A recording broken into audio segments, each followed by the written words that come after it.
aesthetic things, which are nice, but when you're going into a struggling community that's losing population, has the worst unemployment in the state, you don't start looking at gardens and paint jobs. Well, listen, I mean, this building has been in operation for decades. That's right. Now they can't find a parking space without the stripes being painted.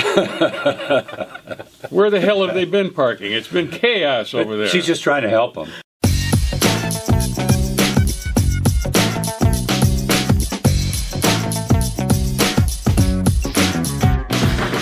Well, here it is Monday, and you're back with Talking Racine. Welcome. We got Mr. George Myers on my left. Welcome. Mr. Jim Spodek, our producer, on my right. I'm Dr. Ken Jorgen, your host, and we've got some stuff to talk about here today. We're going to go over some things about the conditional use permit, which is, it applies to certain parts of the city. It's not universal. It's mostly industrial or commercial properties. Commercial, yeah, pretty much. And, well, we're not real enthusiastic fans of the conditional use permit. And there was an episode recently where we're going to show you a clip of it. This is Amy Connolly, the Director of Development for the City of Racine, formerly of, what was that? Tinley Park. Tinley Park. Famously, notoriously of Tinley Park, Illinois. And she's giving an explanation about the conditional use permit of a particular business park, I guess you would almost call it. It's in one large old industrial building.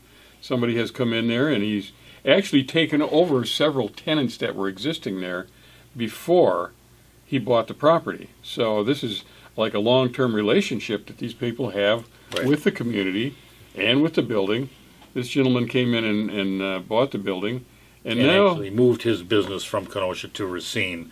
From what I understand, his business was sold in Kenosha, or his building. But the building was sold. Yeah, he had a great location. He loved it, and he ended up having. And he was reluctant to come to Racine, but then he said, I had a good purchase of a building, and it was over by Clark Street, and it's an industrial building, and it's I think it was formerly Racine Pattern Works, which had been there for a number of years.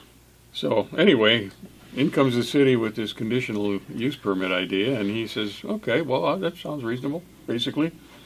Anyway, the whole thing kind of soured over time because the city was asking so many things to be done to that building that apparently were not necessary for like 40 or 50 years, and all of a sudden this gentleman buys the property, and now there's all of these changes that have to take place. And we've got a tape here of and I think Director Connolly. Right, and then one of it was that he asked for a conditional use permit to leave the tenants in, and some of the things that were done. There was all these requirements. He then asked for it, and this is where this last meeting was, that he asked to, I want to rescind that conditional use permit. Well, he was kind of forced to do it because he had run out of money. There were so many requirements. But the fact is that he was able to back out of it was pretty. I thought was pretty kind of amazing. I've never heard of a case of that. Yeah. I don't think anybody has ever really attempted it before. So this is educational television right here on now. YouTube. So anyway, I want to go back to Amy Connolly originally when there was a request to rescind the conditional use permit, and then she comes up to the council. We'll play a little into it, and we can kind of stop it and go through as we discuss it. Interesting little talk that she gave to the city council. Right. So go ahead and fire it up, Jim. I move that we grant Mr. Nelson of Fury 3 LLC, as he no longer wishes to develop the property as a mixed-use property, and he'd like to rescind his conditional use permit. I just want to make it straight out from the beginning. That's a misstatement of the problem here. It's not something that Mr. Nelson wishes to do. It became financially unfeasible, as you're going to find out as we go through this, for him to do it. He had to stop it there, or else, go broke or something. Yeah, you're asking me to comply with regulations that are absurd, that are expensive, and therefore I'm going to have to just tell my tenants to leave and deal with the building on my own, his own particular business. So what they're doing is they're causing him enough duress that he's going to empty his building of the tenants that are there. Right. People who have been there for a long, long time, many of them. and people who are actually paying him rent, that are actually helping sustain that building as a viable part of the industrial scene in Racine. And how disruptive is that going to be to all of those tenants that are there? Yeah. I mean, they're going to have to find new locations, probably put up with the same kind of occupancy malarkey that they're being exposed to here. It's very, very disruptive. It's very, very counterproductive. It's not in any way, shape, or form contributing to the success of these businesses or to the success of the community at large. And And that's I'm the not key. know you guys The agree on point that. I just want to bring out here is it's nothing, not a wish of his. No. It was just he was put into an untenable situation, an impossible situation, and he needed to get out of it. Right. Okay. All right, so we have a motion to adopt item 0437-19 at this time. Is there any more discussion on the item? Alderwoman Jones? No, I would hope everyone would grant Mr. Nelson's request to rescind the motion. To rescind the conditional use permit. That was a very weak defense. In other words, we want to comply with his wishes. Sandy Widener's going to come up and she's going to nail the problem. You just listen to what she says. That's why it needs to be rescinded. Not because we're going along with his wishes. It's because we've gotten into a very bad situation and we need to back out of it and get our hands off of it. That's what the real. Yeah. Alderwoman Widener? Thank you. I'm going to speak against the motion to send this back to the Plan Commission. It wasn't that long ago that this had gone to the Plan Commission, and I think the requirements from the conditional use permit for this particular business owner is cost prohibitive for him to be able to do what has been required in that conditional use as far as prepping his property. So I would hope that the alderman would support the alderman of the 2nd District request to rescind this here tonight rather than send this back to Plan Commission and come back again. My concern is because there is a conditional use in place that the property owner would be found in violation of the conditional use if this continues on. And because those conditions are cost prohibitive to him after having complied with the requirements for the building department and then complying with the requirements from the fire department, in this instance that because he cannot afford to continue the improvements that are required in the timely fashion that the city development requested, that we would grant his request to rescind this conditional use as he has already vacated his tenants. Thank you. Right, now, I want you to listen very closely to how she describes this situation and realize that the gentleman sitting behind her is the subject being discussed. And he would very much like to say something, but all the city council is being allowed to hear is what she has to say. So listen to what she has to say and just, think to yourself, how truthful is this? How accurate is this? Try not to get too distracted by Jeff Nelson in the background, but just understand the consternation he's going through as he's being severely misrepresented. Yeah. Now I just want to bring one point back up. Well, not too many episodes back, we had Sam Azarian in the same situation Exactly. with the conditional Yeah. use permit. Now, this isn't just an isolated incident. This is what's happening to This businesses. is the way the city operates. Right. This is the And way this is why woman when they say, operates. well, gee, you're not friendly to business, well, here's why. This is a conditional use permit that was issued for 1800 Clark Street and 1825 Holborn Street. It was to allow a mixed use in an existing building. We had found that there were tenants that were in this building that did not have occupancy permits and several outstanding code issues that needed to be resolved. So we proposed, working with the applicant, to make sure that the tenants that were in the building would all be able to be there and legally allowed. I would like to point out when these occupancy permits can get pretty darn nefarious. Remember, we got that little campaign office for a candidate, and we needed to get a little permit for it. Well, we needed to put an elongated seat on the toilet, and we had to do just ridiculous things. So when you're going into a manufacturing scene, there's no telling what they needed an occupancy permit. She makes it sound simple, but that can be a very expensive, extensive project. Well, I mean, if you listen to her, she was talking about how they're working to allow this. They're Yeah. working to allow this. They're working with him. on That's that. not what was going on at all, because that building was up and running before he bought it. All those tenants that were in there, they were functioning quite well without being allowed to function quite well. And now, since he bought this building, now they're coming in with all these heavy-handed regulations that are going to be extremely expensive to a new member of the business community. Yeah. That's right. Coming up from Kenosha, Yeah. he lost his, they tore the building down or something. So he's coming up here. He's actually going to improve the economic situation here. That's what that man with his hand on his head is here to do. And all he's getting is things thrown in his way, and calling it help. Yeah. And in exchange for that use, we would ask that the applicant bring the building up to certain code standards. In exchange. Yeah, in exchange. Right. We'll let you do this if you do all of these things Yeah, that we want you to do. Yeah. And some of the things that we'll go on, we'll get back to it in a second, but some of the things are just completely extraneous to the very function of a expensive. business, particularly in an industrial area. And this is the think of a typical bureaucrat. You know, they consider it help that we're getting them an occupancy permit, providing you spend all this money over here. I think their concept of the business people is that they're just got so much money, they're having trouble stuffing it in their pocket and Yeah. keeping it out of Yeah, view. we'll help you with the stuff that's falling all out. they're doing is sitting around counting money, and if we don't come along and give them something to do, they would just sit there bored all day. Right. At the time, we were asking for the site to be landscaped and maintained as required by the code, that parking lot spaces and loading zones be striped in accordance with parking standards, that fencing on the site be compliant with the code as well. There was no fencing on the site, and there were, at the time, and I don't believe there is any anymore, but at the time there were vehicles that were non-operable and non-plated on the site. I think those have been cleaned up.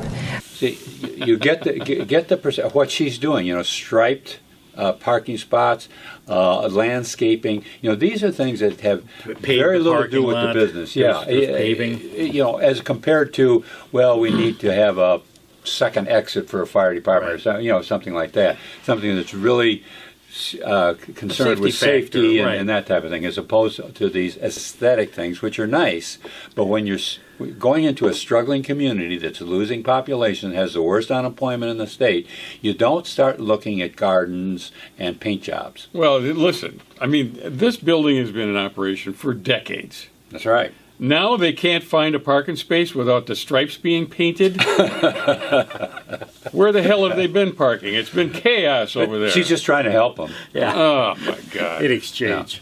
We were asking by March 7th that all existing tenants in the building would have occupancy permits issued by the City of Racine Building Inspection Division by the city, and that if 12 months after warehouse occupancy, that the standards that I just discussed had not been or could not be completed, that we would accept a financial surety until those improvements could be made. We will accept a financial Yeah, surety. which would be very You know, nice of them. it's Yeah. a kindness gesture. Oh, we'll accept that. In other words, It's got nothing to do with comply or we're going to fine you. No, Yeah, we'll accept a surety. You're putting a financial bond down surety. there. It's going to be the equivalent of all the costs. Right. Let's say it's $500,000 worth of work that she wants done.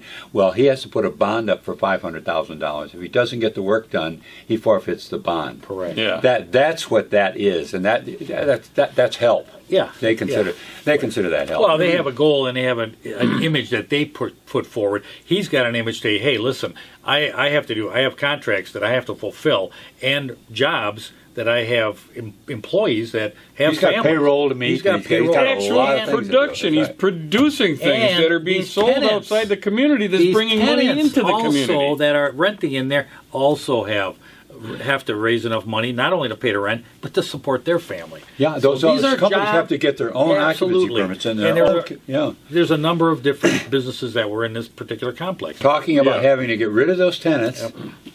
Yep. Yep. That's the type of destructive nature of what the bureaucracy is doing. So what we were trying to do is allow the applicant to move forward with the tenants that were in the building, provide them with the conditional uses needed to occupy the site, and at the same time work with him to improve the site and meet all the site conditions over time. My understanding is that the applicant does not wish to make those site improvements. Again, He just doesn't wish to do it. Right. That's the way they portray the businessman. Yep. As a person who's he's like a criminal. He doesn't want to straighten his life out. He doesn't want to lead Right. the good life. He doesn't want to run a good business. He Right. wants to run this shabby business over here. He just sneak by.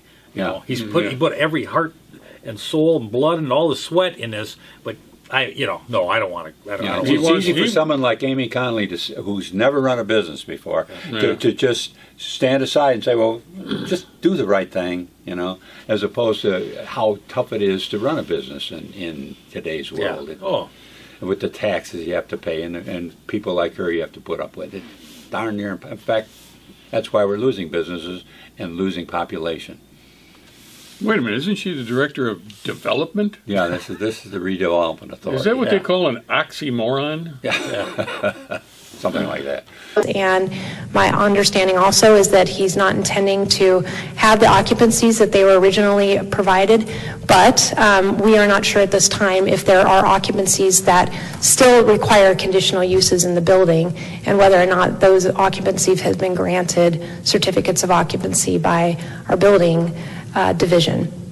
It's my preference that we consider referring this back to Plan Commissions. All those are threat. He's sitting in the background listening to these conditions or these things that are going to be put on his tenants. And if they don't comply with that, he's going to lose his tenants. Yeah, right. There goes the funding for his building and the business. That's what she is telling him how rough it's going to be for him without her help. And she says it's her wish that this be referred back to the committee for further consideration. Yeah. Why? What? He's done everything to comply, and now he's given up on the things that are impossible to comply with. Right. And so he no longer needs the mixed use occupancy. Well, he permit. lost his tenants because he can't afford to bring it up to code, whatever, or their occupancy. I shouldn't say occupancy permit because he has conditional use permit. Conditional use permit because occupant permit. I think there is occupancy permits in those some of those units, but the conditional use permit requires all this extra activity. It really gets heavy with the new zoning and all that type of stuff. I mean, you're talking. It's expensive. Well, we showed that zone, the table of contents of the zoning. It's it's double spaced. It's about 10 foot long. Right. That's what he's trying to work around. Yeah. Mm-hmm. Well, let's get back to it. So that we can meet with the applicant, talk over what needs to exist on the site, and ask the Plan Commission to have a public hearing and make a recommendation to you again. That would be my suggestion for how to handle this. It is the Plan Commission's job to hold the public hearings, to take input from the public, and to make a recommendation to you on this. And I think if the use is changed, or if a conditional use is still required, then we should absolutely talk to the Plan Commission and let them work with the applicant. If the conditional use is still required, he's asked to rescind it. There's no legal requirement that he have that conditional use permit. Am I correct? The sky's not going to open up and fire and brimstone is going to come down on us. It's just like, I don't want to. We can go into the conditional use permit, which I think is a deterrent to business in the community. I've never liked them. There used to be zoning ordinances that said, if you have a hardware store or a funeral parlor or a beauty parlor, this goes in this zoning of B2. You have an industrial site, it goes here and it fits into, BI, whatever. But that's what it used to be. This conditional use permit, all of a sudden, laid a lot of layers of requirements on it. But that was because underneath that was this huge zoning thing. In other words, instead of, residential, commercial, office, industrial, multifamily, 4 basic things, it expanded into like 40, 50, 100 different categories, because each one of those categories was broken down into multiple layers. Well, it also, so now all of a sudden to comply with it was nearly impossible. Yeah, and it puts a bureaucrat in a position of power. Instead of the business. That's right. Bureaucrats now running. Well, they're problem solvers, and if there aren't any problems, they don't have a job, so they got to create problems. For Director Connolly, in regards to the public hearing that would take place, should there be this item be sent back to the Plan Commission? And my question for the director is, when there is a public hearing, Who gets notified of that? We send notices out as required by our ordinance to people within a certain radius. I believe it's 250 feet within the property boundaries. So GIS allows us to send a notice to all the surrounding property owners. In this case, the site is entirely surrounded by I-2 zoning, so it's mostly industrial users and people in the area like Modine and the users across the street. But we also do provide documentation to the aldermen of the district as well. Just a follow-up question. Do you recall when there was a public hearing on this item, if there were any people that came to speak before or against the conditional use? I think that must have been back in January. I would have to look back at the minutes, but I don't. I wouldn't be able to do it a service here. I might have the notice for the sign-in sheet. No, the only person that signed up on the sign-in sheet at the public hearing on September 26th was Mr. Nelson. So the only one that spoke was Mr. Nelson. He's So the only one that showed up. It Yeah. wasn't a matter of Yeah, speaking. it's adjourned because nobody objects. nobody objects. I learned It's a an little bit about this industrial process a while back, and someone in my neighborhood wanted to change something, so I called up and made sure that I put on a record, and you might want to do this if you come across one of these, and said, it's fine by me if they do that, please put that on the record. Yeah. Then I don't have to show up and make up, because I was busy that night.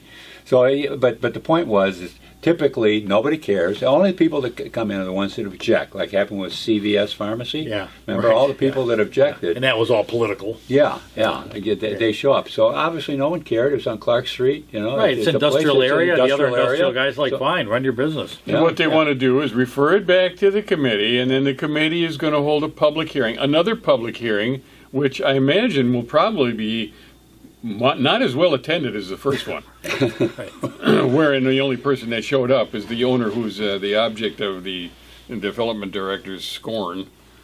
I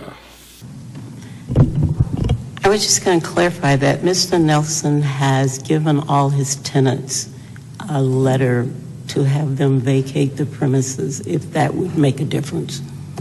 There you go. Yeah. You kicked out your tenants to support, to alleviate the activities for the city coming down and causing me more costs that I can't afford. So I'm going to lose my base that would have probably done these It would be repairs. helpful, Yeah. to have some income. So, It's really tricky, and it's a shame that we have something like that hovering over our business community. And you know what? Something would be interesting for us to bring in is a roster of people who have received public assistance, taxpayer money, to help them with their business, who they are, Yep. what kind of business they have, and how they've been impacted by receiving money from the taxpayers, as opposed to being required to comply with all kinds of expensive regulations and so on and so forth. The group constantly say that we want recommendations from our committees to be able to address them with the proper information, as well as not to, in essence, legislate from the floor. So I am strongly in favor of sending this back to committee as requested by staff. Yeah, basically what he said there is that we want the council to be a rubber stamp for the committees and not do our job. When he says we're not going to legislate from the floor, that is his job to legislate. They are the legislative branch of the government, and they do it from that particular spot right there on the floor. So when we say we're not going to legislate from the floor, he's saying we're really not going to do our job. Let's just be a rubber stamp. And he's not just talking about committees, which are part of the council. He's also talking about staff, Yes. which is supposed to be supportive of the city council. They're supposed to provide the data and the research, and the city council has gotten to the point where they depend upon staff to make recommendations, and then they rubber stamp. That's exactly right. The problem is the aldermen are part-time. There's no way they're going to carry out their jobs from that floor. They can't just issue an order and it happen. They rely on the staff to make it happen. So the staff serves the council, not the other way around. So- This was a real good depiction, viewing exactly what's going on in the city and what the problem is. It's not very long, but it showed what is happening. We want to talk about the development down on the lake a little bit. this is the Royal Capital Group. They're developing the 247 apartments on the old Walker site. It's a $65 million project. Apparently, I mean, one of the things that kind of came up was there's still some remediation that needs to be done on that site.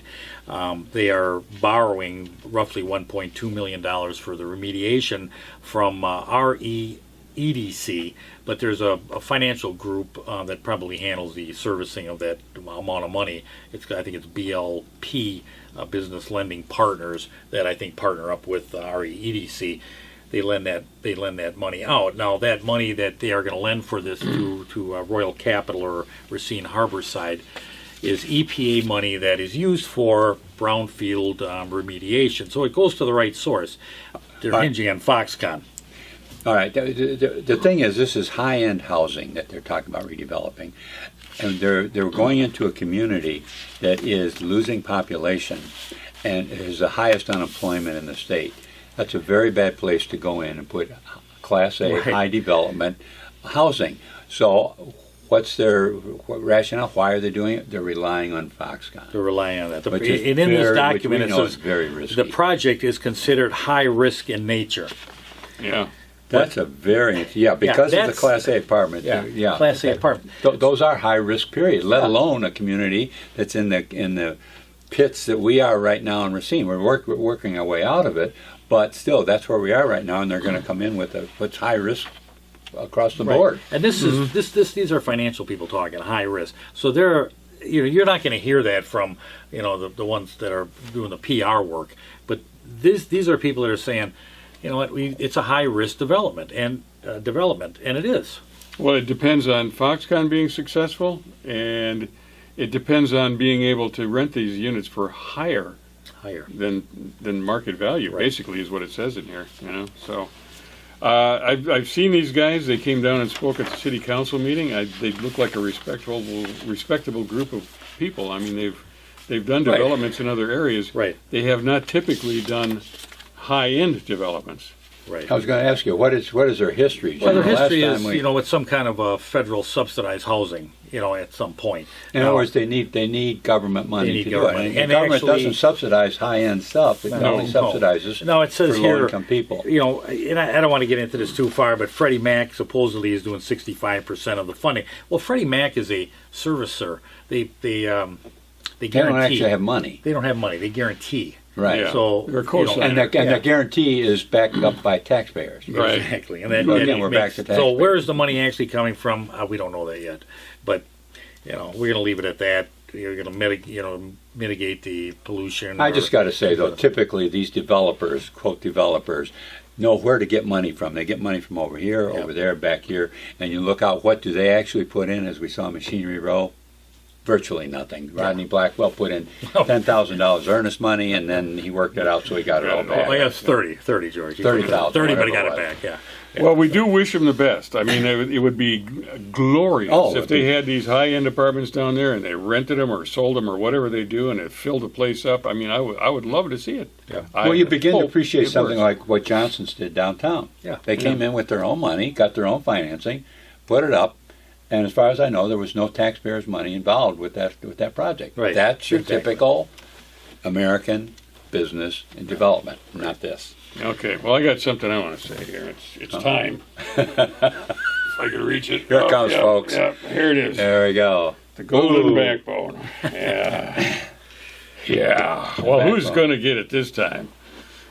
It's being awarded this time to Mr. Patrick Fagan. Mr. Patrick Fagan was evicted from one of the buildings down there in the old Machinery Row site in 2015. They basically gave him the bum's rush. He had, what was it? We did a show on it. It was like 8 semi-trailers. Yeah, it was a lot He had to of- buy wow, some yeah. semi-trailers and plus up a couple of big storage lockers. He moved all that stuff himself in an attempt to comply with the needs of the city. He was being a good citizen.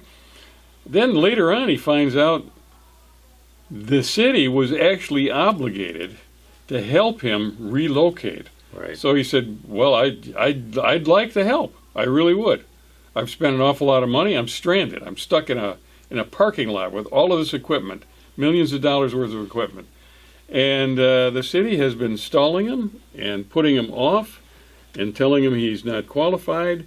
and making him, or trying to make him comply with all kinds of requests for information when they themselves do not want to supply him with any discovery information. So he's been hanging in there since 2015, and I'm proud of the guy.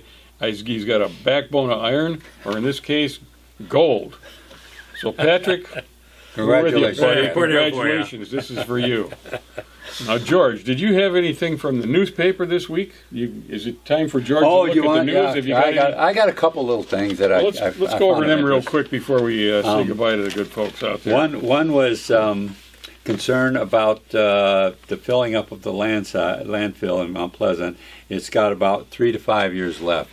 And it seems like every 10 years every or so. 10 years, Yeah. this Yeah, 3 to landfill 5. pops up, and it's got about 3 to 5 years left. So Well, they got their PhD out there. It's piled higher and deeper. I know what's going on in that one.